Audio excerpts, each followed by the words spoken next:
ভুল করে বাংলাদেশ সীমান্তে ঢুকে যাওয়া ভারতীয় মৎস্যজীবীদের ওপর অমানবিক অত্যাচারের ঘটনার প্রতিবাদ বালুরঘাটে। কাকদ্বীপের মৎস্যজীবীদের পাশে দাঁড়াতে এদিন বালুরঘাটের বিভিন্ন এলাকাসহ দক্ষিণ দিনাজপুর জেলা প্রশাসনিক ভবনের প্রাচীরে পোস্টার সাঁটানো হয় উত্তরবঙ্গ মৎস্যজীবী ফোরামের পক্ষ থেকে। উত্তরবঙ্গ মৎস্যজীবী ফোরামের দক্ষিণ দিনাজপুর জেলা কোঅর্ডিনেটর বিশ্বজিৎ বসাক জানান, কাকদ্বীপ সহ বিভিন্ন এলাকার মৎস্যজীবীরা প্রত্যর্পণের মাধ্যমে দেশে ফিরেছেন। তাদের ওপর অমানবিক অত্যাচার করা হয়েছে বাংলাদেশে। পাশাপাশি দক্ষিণ দিনাজপুর জেলা রাজ্যের বিভিন্ন এলাকায় কাঁটাতারের বেড়ার ওপারে ভারতীয় ভূখণ্ডে অনেক পুকুর ও জলাশয় রয়েছে।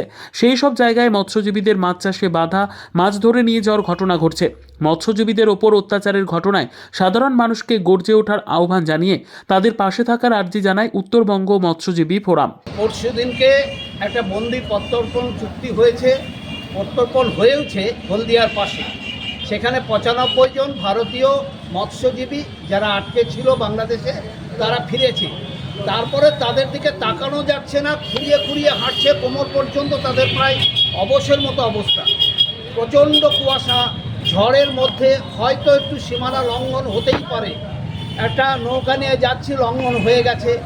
এমনভাবে বাংলাদেশ বর্ডার গার্ড, বিজিবি, তারা উপকূল বাহিনী, তারা এমনভাবে তাদেরকে আটকে দিচ্ছে, আটকে দিয়ে প্রচণ্ড মারধর, কোমর থেকে বড় বড় বাঁশ দিয়ে, লোহার রড দিয়ে তাদের উপরে অত্যাচার, জেলখানাতে অত্যাচার, এগুলো মেনে নেওয়া যায় না। অমানবিক ব্যাপার।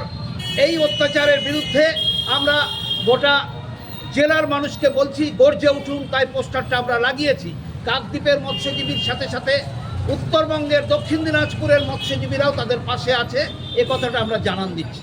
কাঁটাতারের বেড়ার পরে 150 মিটার ভারতীয় ভূখণ্ড, সেখানে পুকুরগুলোতে যখন মাছের পোনা ছাড়তে যাচ্ছে 6 ঘন্টা 8 ঘন্টা পরে পারমিশন হচ্ছে। আগের দিন কথা বলার পরেও এই অত্যাচার হচ্ছে, তাতে মাছের পোনা মরে যাচ্ছে। মাছ মারতে গেলেও সেই মাছ মারার টাইম তারা দিচ্ছে না। আবার বাংলাদেশের তরফ থেকে ওপারের লোক এসে সমস্ত পুকুরের মাছ মেরে নিয়ে চলে যাচ্ছে। ব্যুরো রিপোর্ট, উত্তর বাংলা সংবাদ।